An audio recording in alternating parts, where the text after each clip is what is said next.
Good morning, Scotland. Good morning, social media land. I hope you're well. It is Thursday, the 6th of June, 2025. What if we'd been waiting for others to lead when we already hold the tools to win? What if Holyrood isn't our only front line, but one of a broader rebellion? Scotland's independence movement is already armed with law, with legitimacy, with international process, with civic declarations of sovereignty, and with people. The problem isn't a lack of tools, it's a lack of unity in using them. Yeah, it's frustrating to see certain factions stay silent. Yes, it is disappointing when political leaders don't show up. But rebellion isn't supposed to be easy. And the truth is, if the grassroots movement moves together, if we make our claim undeniable, then every part of the movement will have to follow. The world is watching. Westminster is watching. And now is the time to take a look at ourselves and ask, are we doing everything we can with every weapon we have got? Scotland's independence movement has always had more than one path. It's always used more than one tool. Holyrood is vital. It's where government happens. But liberation doesn't belong to government alone. It belongs to everyone who believes Scotland has the right to choose its own future.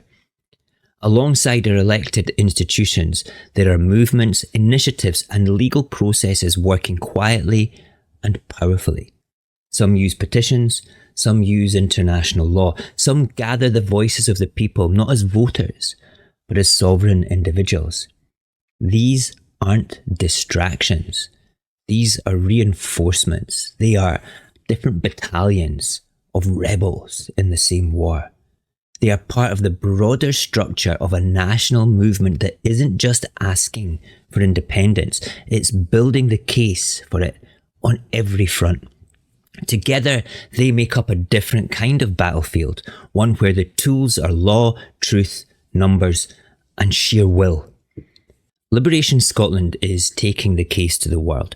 They have submitted a petition to the United Nations under Article 73 of the UN Charter, arguing that Scotland is a non-self-governing territory, a colony.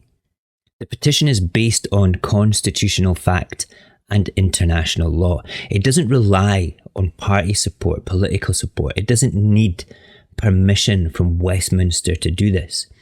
It simply states what Scotland has the right to assert, that we are a nation denied our freedom. At the same time, the Declaration of a Sovereign Scot, led by Mike Fenwick, is quietly gathering signatures from individuals declaring themselves sovereign under Scottish law, under their own values. It's not a vote, it's not a protest, but it is a record, a live, growing declaration of the people's will. Every name adds weight to it. Every signature supports the legal and moral claim being made on the world stage. These projects don't compete with Holyrood, they complement it. They don't oppose the parties, they exist beside them, giving depth, legitimacy and moral authority to the wider movement. They are strengthened every time one more Scot decides to take part. It's understandable that people get frustrated. They're hurt in this movement. From things said, from things done, from things that haven't happened quick enough. And it's easy to be critical of what doesn't align with your way of thinking.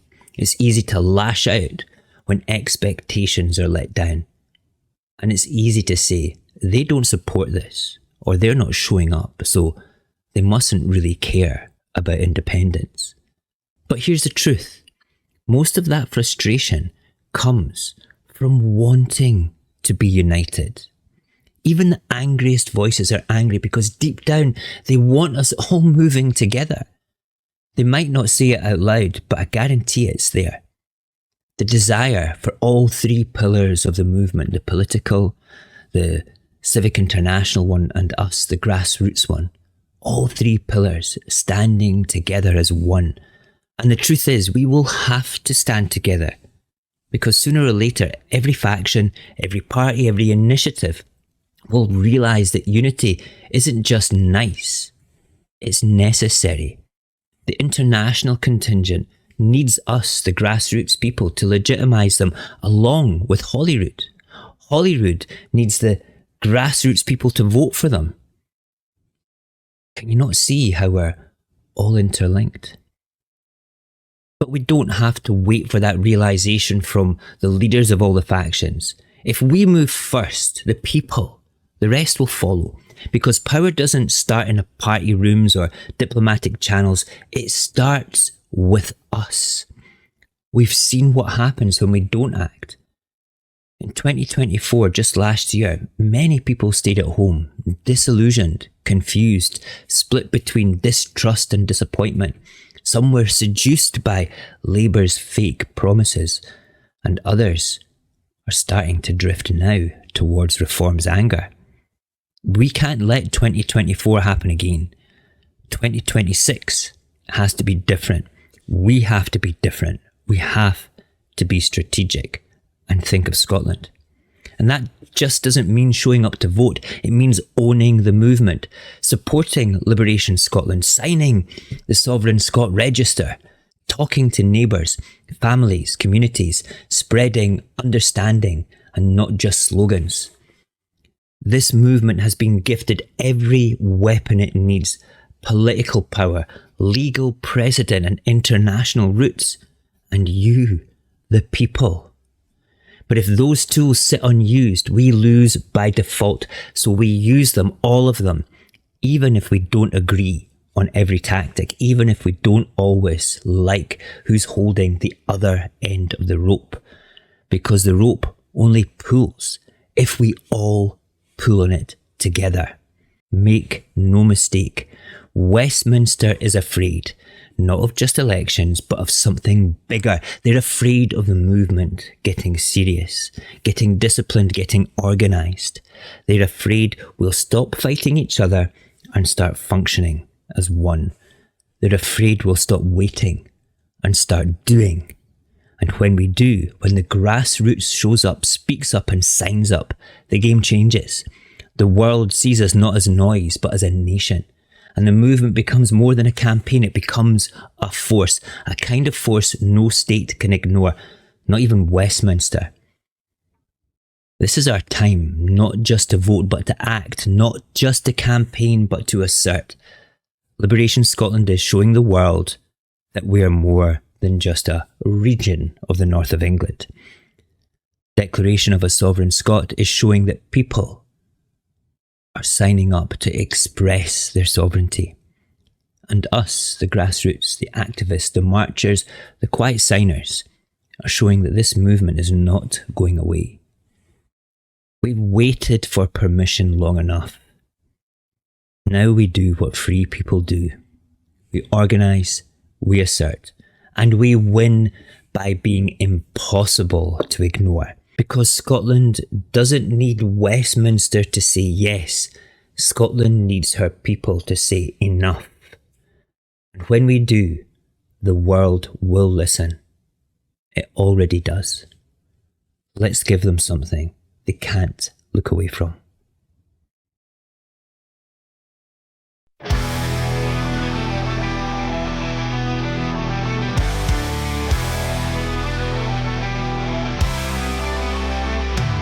Draw the lines, they call the shots. Take what's ours and leave us not. But we see through their tired game. Scotland's rising won't be tamed. Scotland is ready. Scotland is ready for independence. No more waiting, no more chains. We'll stand together, break the reins. Scotland is ready. Scotland is ready for independence, for independence. We're small, they say we're weak, but listen close. When Scotland speaks, our wealth is strong, our hearts are true. We know exactly what to do. Scotland is ready. Scotland is ready for independence. No more waiting, no more chains. We'll stand together, break the reins. Scotland is ready. Scotland is ready for independence, for independence.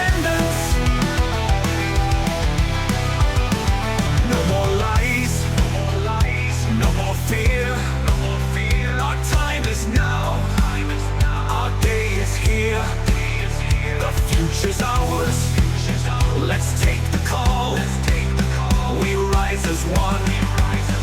We rise for all. We build the wind, we sail the seas, we feed the world, we plant the trees. Scotland's future, bold and bright, time to stand and claim our right. Scotland is ready. Scotland is ready for independence, for independence. They say we're small, they say we're weak, but listen close when Scotland speaks. Our wealth is strong, our hearts are true. We know exactly what to do.